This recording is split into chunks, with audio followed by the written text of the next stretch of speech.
Hello everyone, आज हम discuss करने वाले हैं नया टॉपिक जिसका नाम है force and law of motion. इससे प्रीवियस वीडियोस में हमने जाना था कि मोशन किसे कहते हैं और हमने ये भी जाना था motion of an object along a straight line in terms of position, velocity and acceleration. हमने टाइप्स ऑफ मोशंस के बारे में भी डिस्कस किया था जिसमें हमने बात की थी uniform and non uniform motions की। बट हमने कॉजेस ऑफ मोशन के बारे में तो कोई बात नहीं की थी और ना ही हमने ये डिस्कस किया था कि why does the speed of object change with time. सवाल ये भी है, क्या all motion require cause? If so, what is the nature of the cause?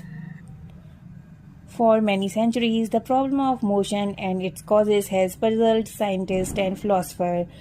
For example, एक बॉल जब ग्राउंड पर हिट होती है तो वो हमेशा के लिए मूव नहीं करती, थोड़े टाइम के बाद स्टॉप हो जाती है।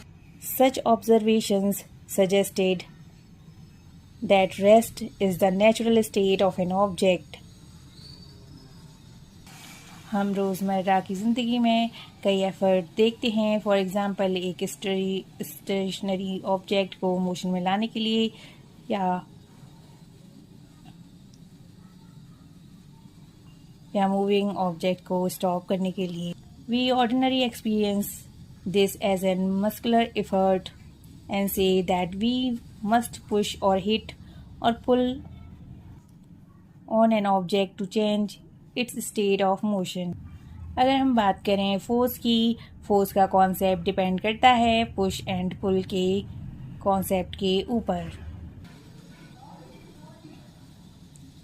Pushing, hitting and of objects are all way of bringing object in motion. They move because we make a force act on them. जैसा कि हम सभी जानते हैं कि force can be use to change the magnitude of velocity of an object to change its direction of motion. और हम ये भी जानते हैं कि force can change the shape and size of the object.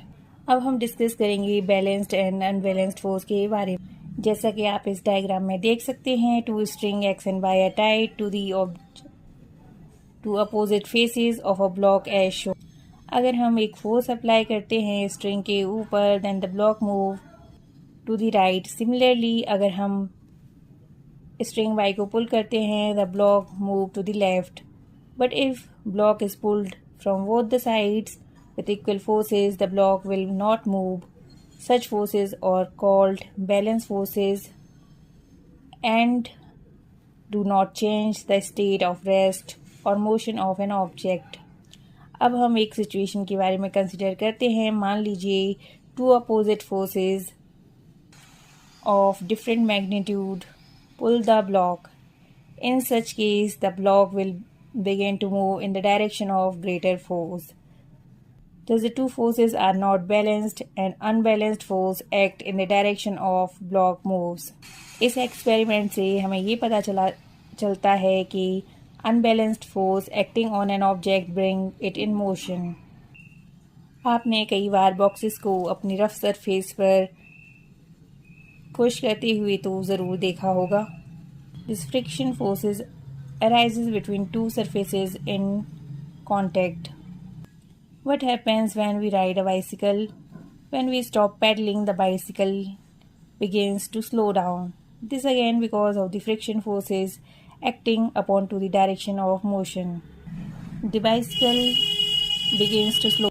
This again because of the friction forces acting opposite to the direction of motion. In order to keep the bicycle moving, we have to start pedaling again. This thus appears that an object maintains its motion under the continuous application of an unbalanced force. But it is quite incorrect. An object moves with a uniform velocity when the forces acting on the object are balanced and there is no net external force on it. If an unbalanced force is applied on the object, there will be change either in the speed or in the direction of its motion. Thus, to accelerate the motion of an object, an unbalanced force is required, and the change in its speed would continue as long as this